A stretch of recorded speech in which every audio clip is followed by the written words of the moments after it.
students, welcome to my YouTube channel. Today we are going to discuss the opinion essay. ਪਹਿਲੇ ਤੁਸੀਂ ਸਮਝਣ ਦੀ ਕੋਸ਼ਿਸ਼ ਕਰਨੀ ਕਿ opinion essay ਹੈ ਕੀ ਹੈ because ਜੋ ਸਾਡੀ IELTS ਦਾ task 2 ਹੈ ਉਹਦੇ ਵਿੱਚ ਸਾਡੇ ਕੋਲ we have 5 to 6 type of essay. 5 to 6 type like advantage, disadvantage, problem solution, opinion essay, positive negative essay, double question essay. ਉਹਦੇ ਵਿੱਚੋਂ ਅਸੀਂ ਅੱਜ ਡਿਸਕਸ ਕਰਨ ਜਾ ਰਹੇ ਹਾਂ opinion essay.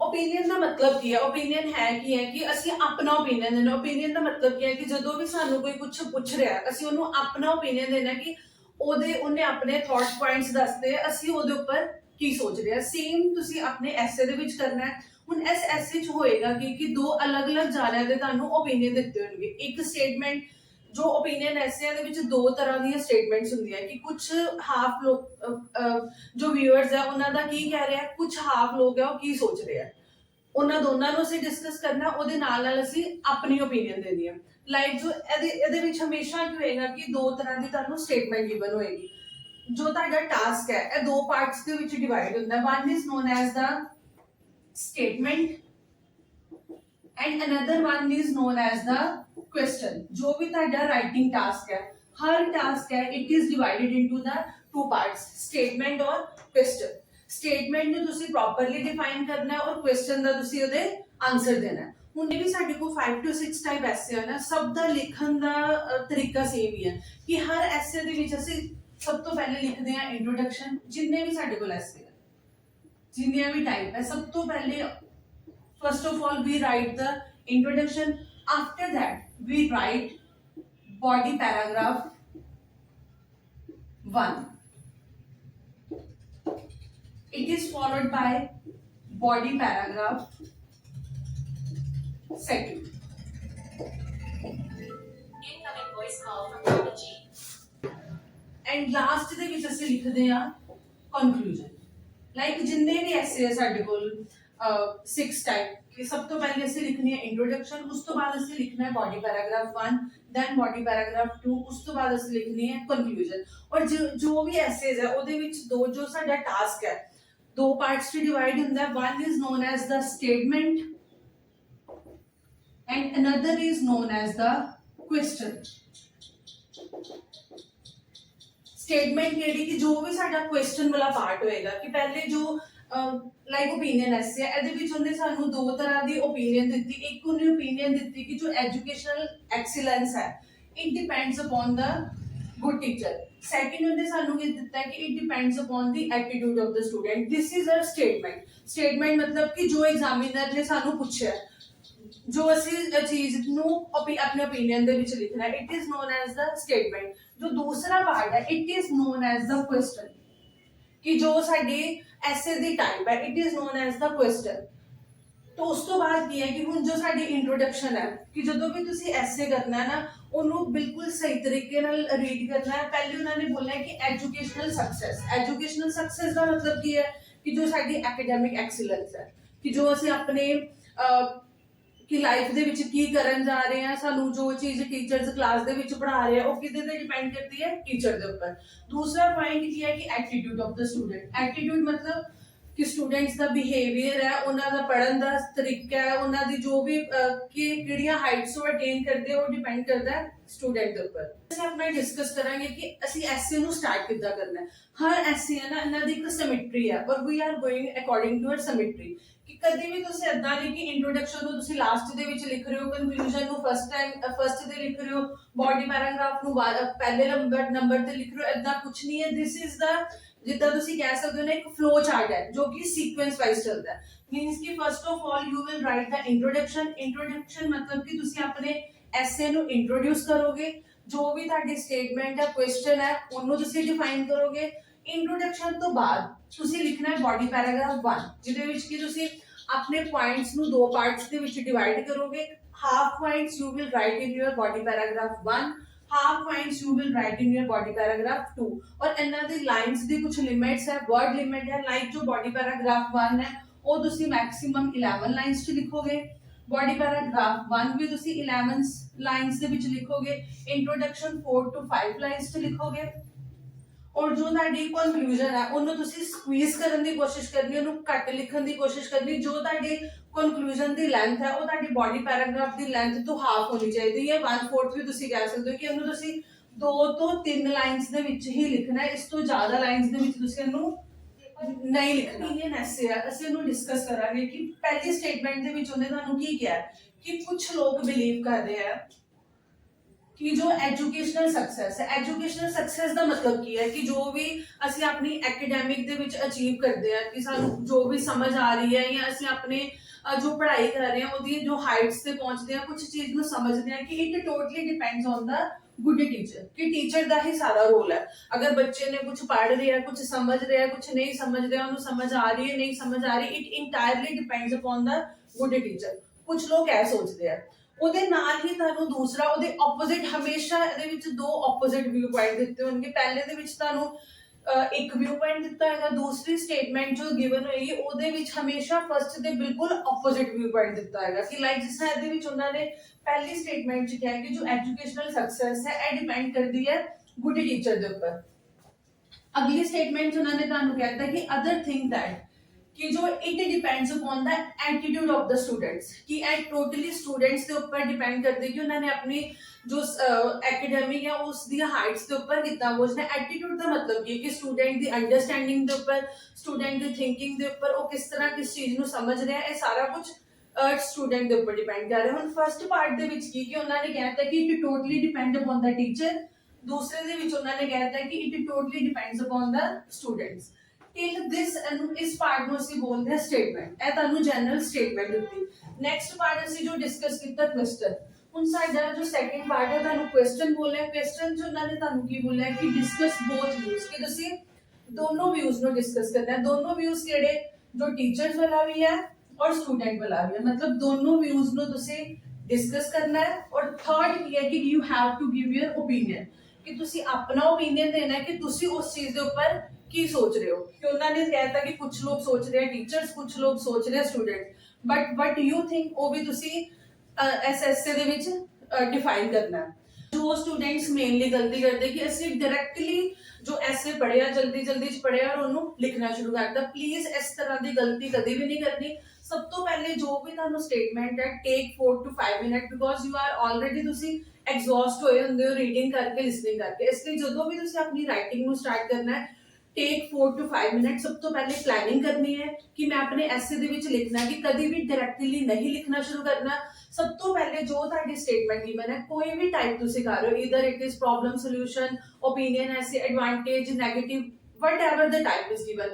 सब तो पहले जो भी, क्योंकि ਕਈ ਵਾਰੀ ਹੁੰਦਾ ਹੈ ਕਿ ਇਹਦੇ ਵਿੱਚ ਦੋ ਤਰ੍ਹਾਂ ਦੇ ਕੀਵਰਡਸ ਹੁੰਦੇ, ਮਾਈਕਰੋ ਕੀਵਰਡਸ ਔਰ ਮਿਨੀ ਕੀਵਰਡਸ। ਮਾਈਕਰੋ ਮਤਲਬ ਜੋ ਸਾਨੂੰ ਉੱਪਰ ਅਸੀਂ ਜੋ ਸਾਡੇ ਮਤਲਬ ਹਿਊਮਨ ਸਾਈਕੋਲੋਜੀਕਲੀ ਆਪਾਂ ਸੋਚਦੇ ਆ ਉਹ, ਔਰ ਕੁਝ ਕੀਵਰਡਸ ਹੈ ਜੋ ਉਹਨਾਂ ਨੇ ਸਟੇਟਮੈਂਟ ਨੂੰ ਕਈ ਵਾਰੀ ਮੋਲਡ ਕਰਕੇ ਗਿਵਨ ਹੁੰਦਾ। ਇਸ ਲਈ ਤੁਸੀਂ you have to 4 to 5 minutes ਤੱਕ ਤੁਸੀਂ ਉਸ ਸਟੇਟਮੈਂਟ ਨੂੰ ਸਹੀ ਤਰੀਕੇ ਨਾਲ ਰੀਡ ਕਰਨਾ ਹੈ ਕਿ ਉਹ ਐਕਚੁਅਲ ਕੀ ਪੁੱਛ ਰਿਹਾ ਹੈ। ਕਿਉਂਕਿ ਕਈ ਵਾਰੀ ਕੀ ਹੁੰਦਾ ਨਾ ਕਿ ਅਸੀਂ ਹਫੜਾ ਦਫੜੀ ਦੇ ਵਿੱਚ ਐਕਚੁਅਲ ਮੀਨਿੰਗ ਨੂੰ ਫਾਈਂਡ ਆਊਟ ਕਰਨਾ ਹੀ ਭੁੱਲ ਜਾਂਦੇ। ਇਸ ਲਈ ਤੁਸੀਂ ਸਭ ਤੋਂ ਪਹਿਲੇ ਉਹਦਾ एक्चुअल मीनिंग ਨੂੰ फाइंड आउट करना है। लाइक की है कि उन्हें पहले की किया कि जो एजुकेशनल सक्सेस है वो गुड टीचर के ऊपर डिपेंड करती। कभी भी जल्दी स्टेटमेंट नहीं पढ़नी। You have to mark the keywords. जो भी तुसी करना है नाल अपने कीवर्ड्स ਨੂੰ मार्क करना है कि जो मैं अगर मैं पॉइंट्स ਨੂੰ प्लान करना है तो मेरा मेन टॉपिक की ਕਿਹੜੀ ਚੀਜ਼ ਨੂੰ मैं ध्यान ਦੇ ਵਿੱਚ ਰੱਖ ਕੇ ਆਪਣੇ पॉइंट्स ਨੂੰ प्लान करना है। लाइक अगर तुसी ओपिनियन 1 ਨੂੰ प्लान करना है तो ਉਹਦੇ ਵਿੱਚ ਤੁਹਾਡਾ ਮੇਨ ਕੀ ਹੋਣਾ ਚਾਹੀਦਾ ਕਿ ਗੁੱਡ ਟੀਚਰ, ਕਿ ਇੱਕ ਟੀਚਰ ਦਾ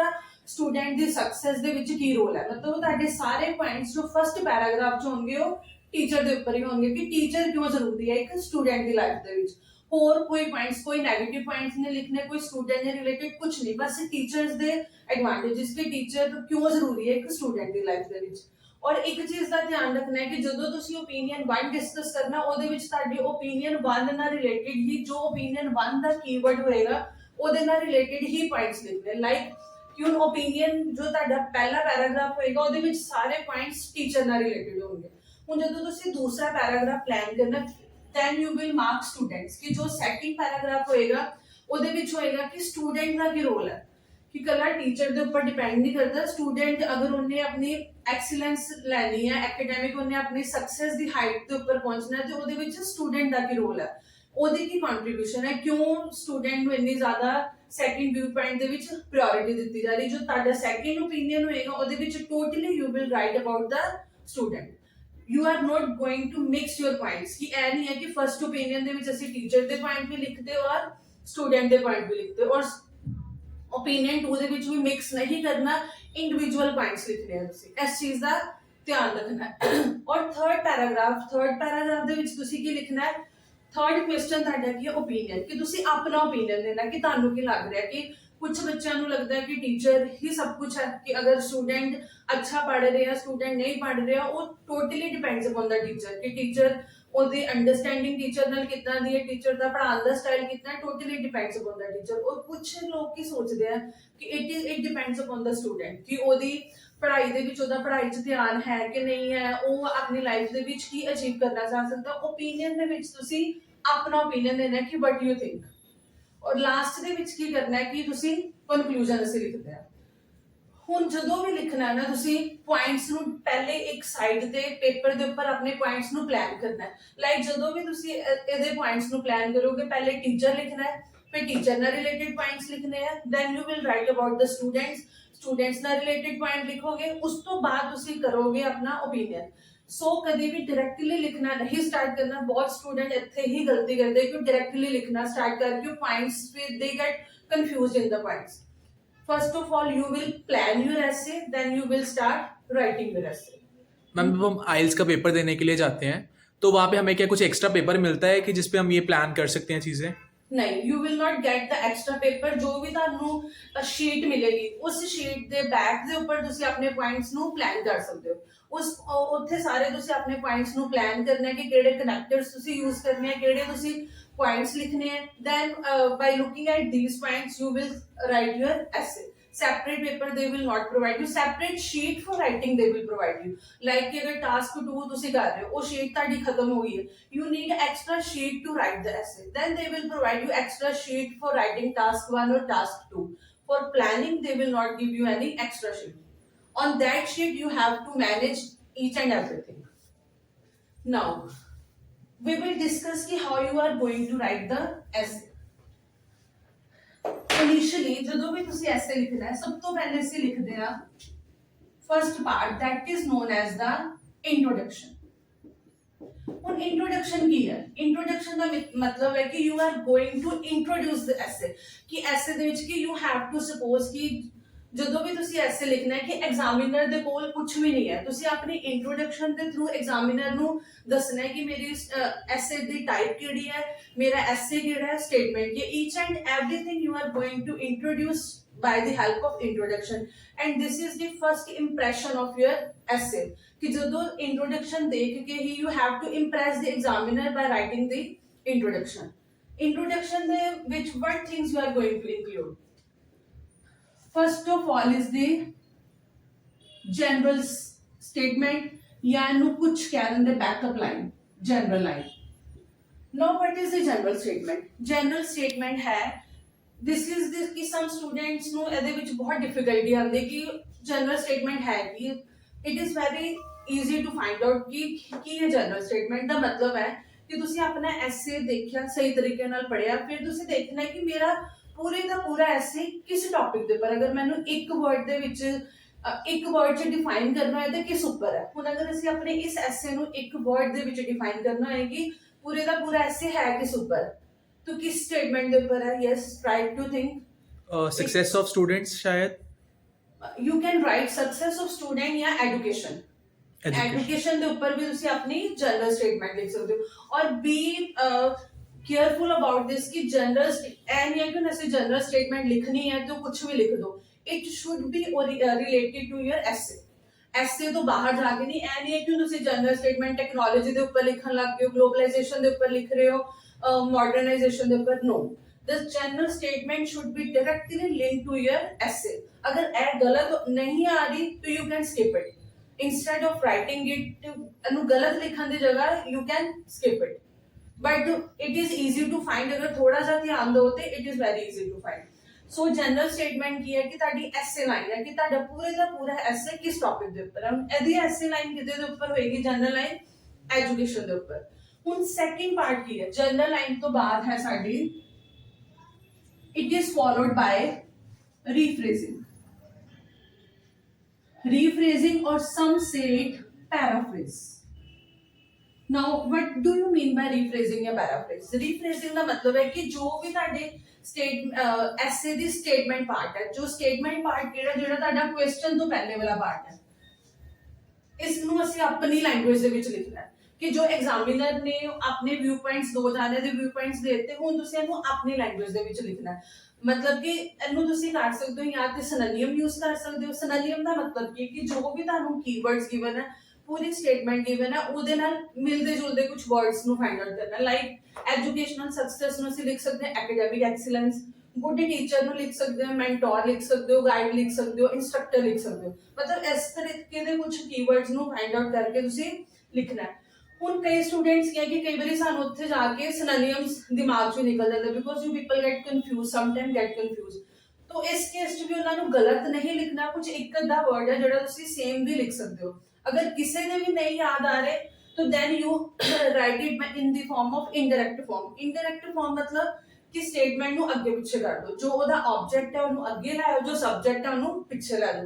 मतलब you can right rephrase the statement in the form of synonyms or indirect form। Synonyms mean ਉਹਦੇ ਨਾਲ ਮਿਲਦੇ ਜੁਲਦੇ ਕੁਝ ਵਰਡਸ ਨੂੰ ਯੂਜ਼ ਕਰਕੇ ਸਟੇਟਮੈਂਟ ਨੂੰ ਲਿਖ ਦੇਣਾ ਹੈ।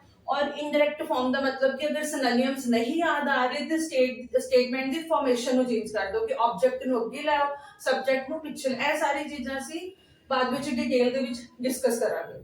ਉਸ ਤੋਂ ਬਾਅਦ ਕੀ ਹੈ, then it is followed by thesis line। now what is the thesis line? thesis line is your essay line। मतलब कि जो thesis line है ਉਹਦੇ ਵਿੱਚ ਤੁਸੀਂ ਐਗਜ਼ਾਮੀਨਰ ਨੂੰ ਦੱਸਣਾ ਹੈ ਕਿ ਮੇਰੇ ਐਸੇ ਦਾ ਟੌਪਿਕ ਕਿਹੜਾ ਹੈ। ਮੀਨਸ ਤੁਸੀਂ ਆਪਣੇ ਟੌਪਿਕ ਨੂੰ ਡਿਫਾਈਨ ਕਰਨਾ ਹੈ ਕਿ ਅਗਰ ਤੁਹਾਡਾ ਪ੍ਰੋਬਲਮ ਸੋਲੂਸ਼ਨ ਹੈ, ਤੁਹਾਡੀ ਥੀਸਿਸ ਲਾਈਨ ਪ੍ਰੋਬਲਮ ਸੋਲੂਸ਼ਨ ਤੇ ਆਏਗੀ।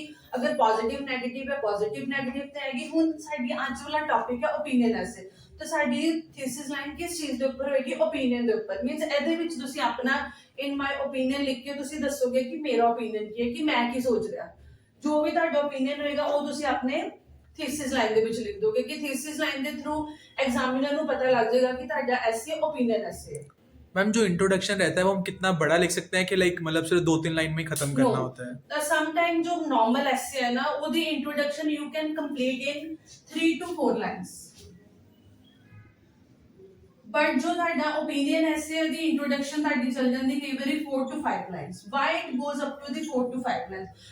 because you have to rephrase both the opinion। ਤੁਸੀਂ ਦੋਨੋਂ opinions ਨੂੰ ਵੀ rephrase ਕਰਨਾ ਹੈ, ਤੁਸੀਂ ਫਿਰ ਆਪਣਾ ਜਨਰਲ ਲਾਈਨ ਵੀ ਦੇਣੀ ਹੈ ਔਰ ਤੁਸੀਂ ਥੀਸਿਸ ਲਾਈਨ ਵੀ ਲਿਖਣੀ। ਇਸ ਲਈ some time it goes up to the 4 to 5 line. But try ਕਰੋ ਕਿ ਜ਼ਿਆਦਾ ਤੁਸੀਂ ਇੰਟਰੋਡਕਸ਼ਨ ਨੂੰ ਸਟ੍ਰੈਚ ਨਹੀਂ ਕਰ। ਮੈਕਸਿਮਮ ਲਿਮਿਟ ਇਹਦੀ ਹੋਣੀ ਚਾਹੀਦੀ 4 to 5 ਲਾਈਨ। ਜੋ ਤੁਸੀਂ BP1 ਲਿਖੋਗੇ ਉਹਦੀ ਮੈਕਸਿਮਮ ਲਿਮਿਟ ਹੋਣੀ ਚਾਹੀਦੀ ਤੁਹਾਡੀ 10 to 11 line.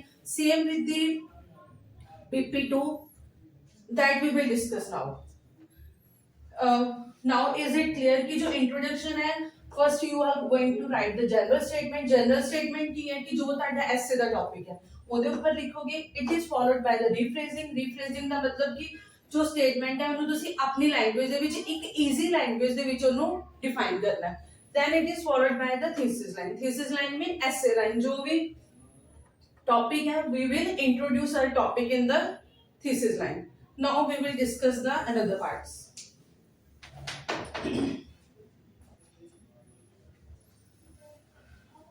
we are going to discuss our body paragraph 1, 2 and opinion।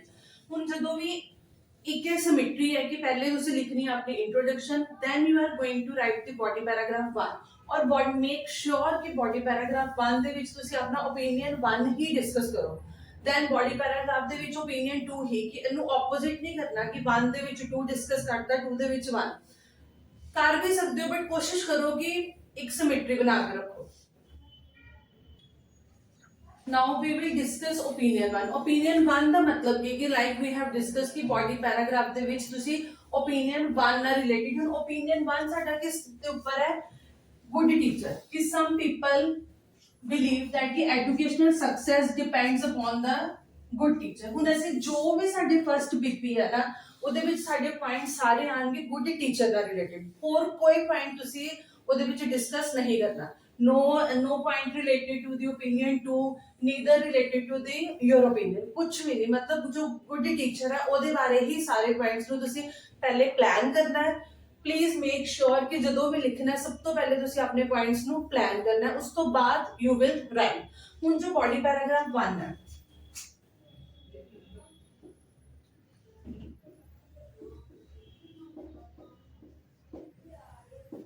body paragraph 1 means opinion 1।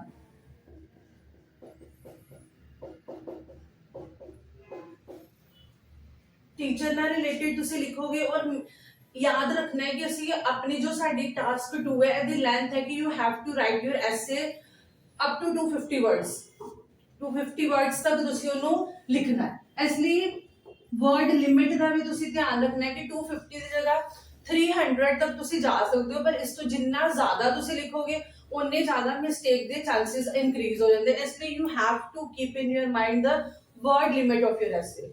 Maximum 250 words की you can extend up to the 300, पर इस तो ज्यादा ਅਸੀਂ ਨਹੀਂ ਲਿਖਣੇ। ਇਸ ਲਈ ਅਸੀਂ ਆਪਣੇ ਪੈਰਾਗ੍ਰਾਫਸ ਨੂੰ ਡਿਵਾਈਡ ਕਰਨਾ ਹੈ ਕਿ ਕਿੰਨੀ ਲਾਈਕ ਅਸੀਂ ਜੋ ਸਾਡੀ ਇੰਟਰੋਡਕਸ਼ਨ ਹੈ that we will write in 4 to 5 line. ਜੋ ਬੋਡੀ ਪੈਰਾਗ੍ਰਾਫ ਹੈ in any essay you can write maximum 11 lines, इस तो ज्यादा ਤੁਸੀਂ नहीं करनी है। मैम पूरा ऐसे जो है वो 250 वर्ड्स में रहता है कि सिर्फ वन बॉडी पैराग्राफ हम 250 No. वर्ड्स में रखेंगे? फुल पैराग्राफ, फुल जो टास्क 2 है it is of the 250 words कि 250 के you can extend up to the 300 words, but you are not going to extend your words beyond 300 words, because अगर ਤੁਸੀਂ ਲਿਖੋਗੇ 300 word जिन्ना ज्यादा लिखी जाओगे उन्ने ज्यादा मिस्टेक ਦੇ चांसेस इंक्रीज हो जाते हैं। इसलिए you have to set your limits.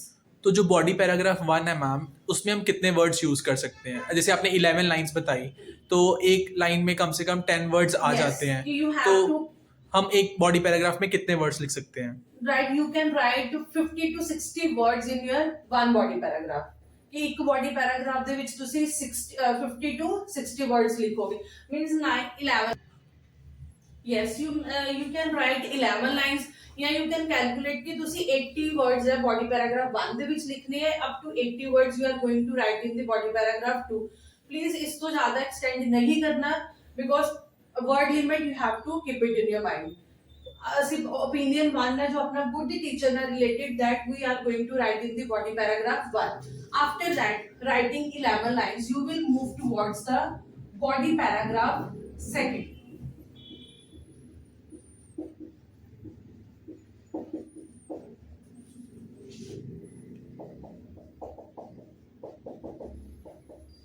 Body paragraph 2 मतलब जो साडा सेकंड ओपिनियन। हुन साडा सेकंड ओपिनियन किदे ऊपर है? एटीट्यूड ऑफ द स्टूडेंट्स कि जो अगर स्टूडेंट्स ने अपनी हाइट के ऊपर पहुंचना है तो उहदे लई की केड़ी चीज मैटर करती है? It matters the attitude of the student की सक्सेस पाने दे विच जो स्टूडेंट है ओदा की कंट्रीब्यूशन है। पहले पैराग्राफ च ਅਸੀਂ ਲਿਖਤਾ टीचर ਦਾ, हुन in the second paragraph you will not write any point except the role of the student। ਸਾਰਾ ਕੁਝ ਤੁਸੀਂ ਸਟੂਡੈਂਟਸ ਦੇ ਉੱਪਰ ਹੀ ਲਿਖਣਾ, ਮੀਨਸ ਓਪੀਨੀਅਨ 2 ਨੂੰ ਹੀ ਡਿਸਕਸ ਕਰਨਾ ਬਸ। ਸੇਮ ਇਹਦੀ ਵੀ ਲਿਮਿਟ ਹੈ ਜੋ ਤੁਹਾਡੀ ਮੈਕਸਿਮਮ 11 ਲਾਈਨਸ, ਇਸ ਤੋਂ ਜ਼ਿਆਦਾ ਇੱਕ ਅੱਧੀ ਲਾਈਨ ਕੁਝ ਉੱਪਰ ਨੀਚੇ ਹੋ ਸਕਦੀ ਹੈ पर ज्यादा नहीं एक्सटेंड करना। 11 लाइंस और 11 लाइंस लिखोगे, अपने जो ओपिनियन है ਉਹਨੂੰ 11 ਲਾਈਨਸ ਦੇ ਵਿੱਚ ਤੁਸੀਂ ਡਿਸਕਸ ਕਰ ਦੇਣਾ ਔਰ ਮੈਕਸਿਮਮ 70 to 80 ਵਰਡਸ। ਇਹਦੇ ਵਿੱਚ ਤੁਹਾਡੇ ਬਸ ਸਟੂਡੈਂਟ ਨਾਲ ਰਿਲੇਟਡ ਹੀ ਪੁਆਇੰਟਸ ਆਣਗੇ। प्लीज इस चीज का ध्यान रखना है कि अपने पॉइंट्स को मिक्स एंड मैच नहीं करना। After writing the body paragraph हुन साडा थर्ड पॉइंट की है, क्वेश्चन दी रिक्वायरमेंट की है कि बोथ व्यूज।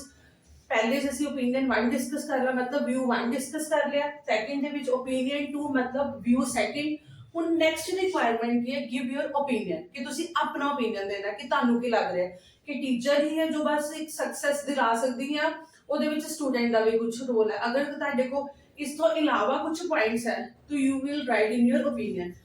और जो ओपिनियन ਤੁਸੀਂ ਦੇਣਾ ਹੈ ਉਹਦੇ ਲਈ ਸੈਪਰੇਟ ਪੈਰਾਗ੍ਰਾਫ ਬਣਾਉਣਾ और मेक श्योर कि ਜਿਹੜੇ ਪੈਰਾਗ੍ਰਾਫ 'ਚ ਤੁਸੀਂ ओपिनियन ਲਿਖੋਗੇ ਉਹਦੀ ਤੁਹਾਡੀ ਲੈਂਥ 11 ਲਾਈਨਸ ਦੀ ਨਹੀਂ ਹੋਣੀ ਚਾਹੀਦੀ, it will up to the 2 to 3 lines. 2 ਜਾਂ 3 ਲਾਈਨਸ ਦੇ ਵਿੱਚ ਹੀ ਤੁਸੀਂ ਆਪਣੀ ਓਪੀਨੀਅਨ ਨੂੰ ਦੇਣਾ ਹੈ। ਉਹਦੇ ਲਈ ਤੁਸੀਂ ਓਪੀਨੀਅਨ ਲਈ 11 ਲਾਈਨਸ ਨਹੀਂ ਫਰੇਜ਼ ਕਰਨੀਆਂ, ਜਿੰਨੀ ਛੋਟੀ ਹੋਏਗੀ ਓਪੀਨੀਅਨ ਉਹਨਾਂ ਹੀ, ਮਤਲਬ ਤੁਸੀਂ ਬਸ ਆਪਣਾ ਓਪੀਨੀਅਨ ਦੱਸਣਾ, ਉਹਨੂੰ ਐਕਸਪਲੇਨ ਨਹੀਂ ਕਰਨਾ ਕਿ ਤੁਸੀਂ ਕੀ ਸੋਚ ਰਹੇ ਹੋ ਕਿ ਟੀਚਰ ਦਾ ਹੀ ਰੋਲ ਸਾਰਾ ਹੈ ਜਾਂ ਕੁਝ ਸਟੂਡੈਂਟਸ ਦਾ ਵੀ ਕੰਟਰੀਬਿਊਸ਼ਨ ਹੈ। ਜੋ ਵੀ ਤੁਹਾਡੀ ਓਪੀਨੀਅਨ ਹੈ that you will write in your opinion paragraph. Ma'am ये केवल ओपिनियन में लिख सकते हैं कि इसका बॉडी पैराग्राफ 3 भी बना सकते हैं? No body paragraph. In the body paragraph 3 you are going to write your opinion, separate paragraph that will be up of the 2 to 3 lines। इससे ज्यादा आपने इसको extend नहीं करना। इसको हम बॉडी पैराग्राफ 3 भी कह सकते Yes, हैं। you can say body paragraph 3 that is of your opinion, only in opinion essay। Now we are discuss only opinion essay, इसलिए opinion essay ਦੇ ਵਿੱਚ ਹੀ ਤੁਸੀਂ body paragraph 3 that will be of your opinion। Yes, as per your question कि जो साडा है this is our body paragraph 1, this is our body paragraph 2। ਹੁਣ ਇਹਨੂੰ ਤੁਸੀਂ sometime we can say body paragraph 3, ਇਹਨੂੰ ਅਸੀਂ body paragraph 3 ਵੀ ਕਹਿ ਸਕਦੇ ਕਿਉਂਕਿ ਉਹਨੇ ਸਾਡੀ opinion ਦੀ ਡਿਮਾਂਡ ਕੀਤੀ ਹੈ। opinion ਤੁਸੀਂ ਲਿਖਣਾ ਹੈ ਜੋ ਤੁਹਾਡਾ ਕਿ 2 ਤੋਂ 3 ਲਾਈਨਸ ਤੋਂ ਵੱਧ ਨਹੀਂ ਹੋਣਾ, ਔਰ ਕੋਸ਼ਿਸ਼ ਕਰਨੀ ਕਿ ਇਹਦੇ ਵਿੱਚ ਤੁਸੀਂ ਆਪਣਾ ਜੋ ਉੱਪਰ ਪੁਆਇੰਟਸ ਲਿਖੇ ਉਹਨਾਂ ਨੂੰ ਰਿਪੀਟ ਨਹੀਂ ਕਰਨਾ। ਅਗਰ ਤੁਸੀਂ ਤੁਹਾਨੂੰ ਲੱਗ ਰਿਹਾ ਕਿ ਯੈਸ ਕਿ ਟੀਚਰਸ ਦਾ ਵੀ ਰੋਲ ਹੈ ਤੇ ਜੋ ਤੁਸੀਂ ਉੱਪਰ ਪੁਆਇੰਟਸ ਲਿਖੇ ਨਾ ਉਹਨੂੰ ਹਲਕਾ ਜਿਹਾ ਰੀਫਰੇਸ਼ ਕਰਕੇ ਲਿਖ ਦਿਓ ਕਿ ਸੇਮ ਉਹੀ ਲਾਈਨ ਉਠਾ ਕੇ ਤੁਸੀਂ ਓਪੀਨੀਅਨ ਵਾਲੇ ਪੈਰਾਗ੍ਰਾਫ 'ਚ ਨਹੀਂ ਲਿਖਣੀ। ਅਗਰ ਤੁਸੀਂ ਤੁਹਾਨੂੰ ਲੱਗ ਰਿਹਾ ਕਿ ਸਟੂਡੈਂਟ ਦੀ ਕੰਟਰੀਬਿਊਸ਼ਨ ਹੈ ਤੇ ਸੇਮ ਲਾਈਨਸ ਨੂੰ ਉਠਾ ਕੇ ਨਹੀਂ ਲਿਖਣਾ, ਉਸ ਲਾਈਨਸ ਨੂੰ ਥੋੜਾ ਜਿਹਾ ਰੀਫਰੇਸ਼ ਕਰਕੇ ਜਾਂ ਸਿਨੋਨਿਮ ਦੀ ਫਾਰਮ ਸੀ ਜਾਂ ਇਨਡਾਇਰੈਕਟ ਫਾਰਮ ਦੇ ਵਿੱਚ ਤੁਸੀਂ ਓਪੀਨੀਅਨ ਦੇ ਵਿੱਚ ਲਿਖਣਾ ਹੈ। This is the separate paragraph. ਕਿਉਂ ਸੈਪਰੇਟ ਹੈ? ਬਿਕੋਜ਼ ਸਾਡੇ ਕੁਐਸਚਨ ਦੀ ਡਿਮਾਂਡ ਹੈ ਕਿ you have to give both views already we have mentioned. ਇਹਦੇ ਵਿੱਚ ਅਸੀਂ ਆਪਣਾ ਓਪੀਨੀਅਨ 1 ਦੇ ਦਿੱਤਾ, ਇਹਦੇ ਵਿੱਚ ਅਸੀਂ ਆਪਣਾ ਓਪੀਨੀਅਨ 2 ਦੇ ਦਿੱਤਾ। ਥਰਡ ਉਹਦੀ ਕੀ ਰਿਕੁਆਇਰਮੈਂਟ ਹੈ? ਗਿਵ ਯੂਰ ਓਪੀਨੀਅਨ, ਕਿ ਤੁਸੀਂ ਆਪਣਾ ਓਪੀਨੀਅਨ ਦਿਓ, ਇਸ ਲਈ ਅਸੀਂ ਆਪਣੀ ਓਪੀਨੀਅਨ ਇਹਦੇ ਵਿੱਚ ਦੇ ਦਿੱਤਾ। ਹੁਣ ਲਾਸਟ ਦੇ ਵਿੱਚ ਕੀ ਬਚ ਗਿਆ? ਲਾਸਟ ਦੇ ਵਿੱਚ ਆ ਜਾਂਦਾ ਸਾਡਾ ਕਨਕਲੂਜਨ। ਹੁਣ ਕਨਕਲੂਜਨ ਕੀ ਹੈ? और कंक्लूजन लिखना बहुत ज्यादा जरूरी है। कुछ बच्चे की करते हैं ना कि सम टाइम वो लिखी जा रहे हैं, टाइम ਨੂੰ ਧਿਆਨ 'ਚ ਨਹੀਂ ਰੱਖਦੇ। ਤੁਸੀਂ ਟਾਈਮ ਨੂੰ ਵੀ ਧਿਆਨ 'ਚ ਰੱਖਣਾ ਹੈ because for the whole task you get 90 minutes, 20 minutes, oh sorry 60 minutes, you get the 60 minutes, 20 minutes for task 1 and 40 minutes for task 2। ਇਸ ਲਈ ਜ਼ਿਆਦਾ ਲਿਖਣ ਦੇ ਚੱਕਰ ਦੇ ਵਿੱਚ ਅਸੀਂ ਲਿਖੀ ਨਹੀਂ ਜਾਣਾ, ਨਾਲ ਤੁਸੀਂ ਆਪਣੇ ਟਾਈਮ ਨੂੰ ਵੀ ਧਿਆਨ 'ਚ ਰੱਖਣਾ ਕਿ 40 ਮਿੰਟਸ ਹੈ ਜਿਹਦੇ ਵਿੱਚ ਤੁਸੀਂ ਆਪਣੇ ਐਸੇ ਨੂੰ ਪਲਾਨ ਵੀ ਕਰਨਾ ਹੈ, ਤੁਸੀਂ ਆਪਣਾ ਐਸੇ ਲਿਖਣਾ ਵੀ ਹੈ ਔਰ ਬਾਅਦ ਵਿੱਚ ਉਹਨੂੰ ਗੋ ਥਰੂ ਵੀ ਕਰਨਾ ਹੈ। ਇਸ ਲਈ you have to keep a check on the time ਕਿ ਟਾਈਮ ਜੋ ਤੁਹਾਡੀ ਟਾਈਮ ਮੈਨੇਜਮੈਂਟ ਹੈ ਇਹ ਬਹੁਤ ਮੇਜਰ ਰੋਲ ਪਲੇ ਕਰਦੀ ਹੈ।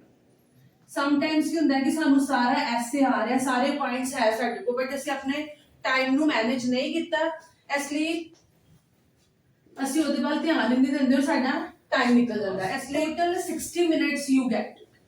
60 ਮਿੰਟਸ ਹੁੰਦੇ ਤੁਹਾਡੇ ਕੋਲ ਪੂਰਾ ਟਾਸਕ ਆਪਣੇ ਰਾਈਟਿੰਗ ਟਾਸਕ ਨੂੰ ਲਿਖਣ ਦੇ ਵਿੱਚ, ਜੋ ਵੀ ਤੁਹਾਡਾ ਰਾਈਟਿੰਗ ਟਾਸਕ ਹੈ। ਟਾਸਕ 1 ਲਈ you get 20 minutes and task 2 ਲਈ ਯੂ ਗੈਟ 40 ਮਿੰਟਸ।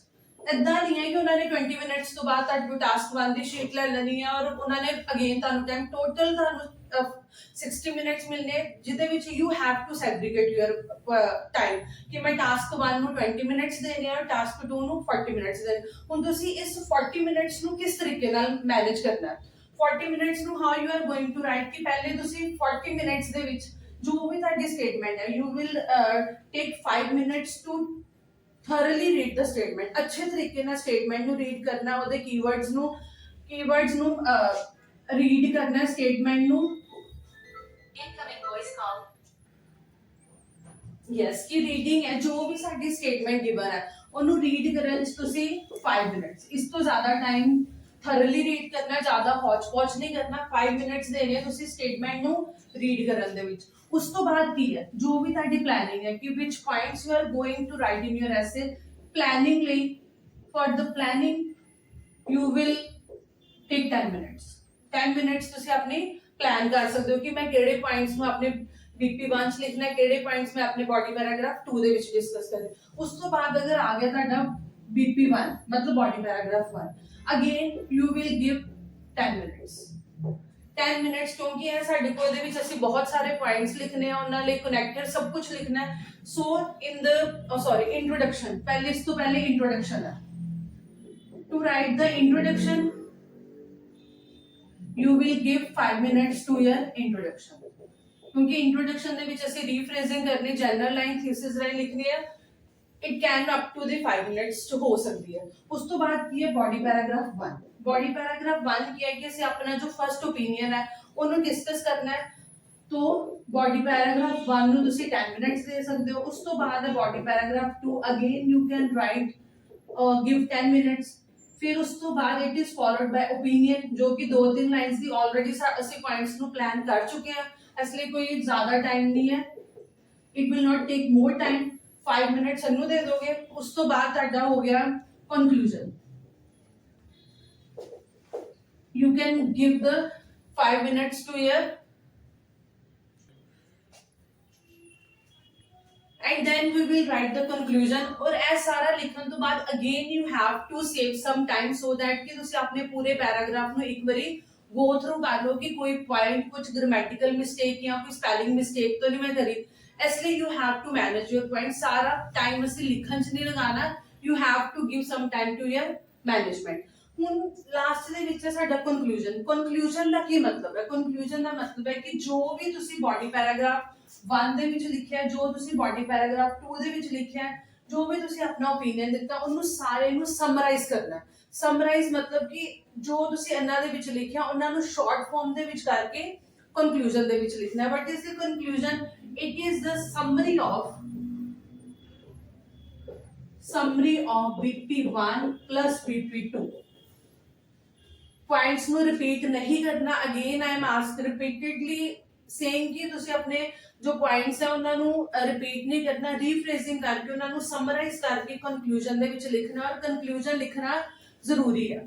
ਕੰਕਲੂਜਨ ਨੂੰ ਤੁਸੀਂ ਕਿਸੇ ਵੀ ਹਾਲਤ ਦੇ ਵਿੱਚ ਮਿਸ ਨਹੀਂ ਕਰ ਸਕਦੇ, ਬਿਕੋਜ਼ ਅਗਰ ਤੁਸੀਂ ਕੰਕਲੂਜਨ ਮਿਸ ਕਰਦਾ ਤਾਂ ਐਗਜ਼ਾਮੀਨਰ ਵਿਲ ਅਸਿਊਮ ਕਿ ਜਾਂ ਤੇ ਤੁਹਾਨੂੰ ਕੰਕਲੂਜਨ ਲਿਖਣਾ ਨਹੀਂ ਆਇਆ ਔਰ either you have the shortage of time से ਤੁਹਾਡੇ ਕੋਲ, इसलिए ਤੁਸੀਂ कंक्लूजन नहीं लिखा। ਇਹ ਸਾਰੇ ਪੁਆਇੰਟਸ ਡਿਸਕਸ ਕਰਨੇ ਬਹੁਤ ਜ਼ਿਆਦਾ ਜ਼ਰੂਰੀ। ਵਨ ਮੋਰ ਥਿੰਗ ਕਿ ਸਮਟਾਈਮ ਸਾਡੇ ਕੋਲ ਓਪੀਨੀਅਨ ਹੈ, ਕੁਝ ਅਲੱਗ ਤੋਂ ਪੁਆਇੰਟ ਸਾਡੇ ਕੋਲ ਨਹੀਂ ਆ ਰਿਹਾ, ਕਿ ਸਾਨੂੰ ਸਮਝ ਹੀ ਨਹੀਂ ਆ ਰਿਹਾ, ਰੀਫਰੇਜ਼ਿੰਗ ਨਹੀਂ ਕਰਨੀ ਆ ਰਹੀ, ਸਿਨੋਨਿਮਸ ਨਹੀਂ ਆ ਰਹੇ ਕਿ ਅਸੀਂ ਓਪੀਨੀਅਨ ਦੇ ਵਿੱਚ ਕੀ ਲਿਖੀਏ।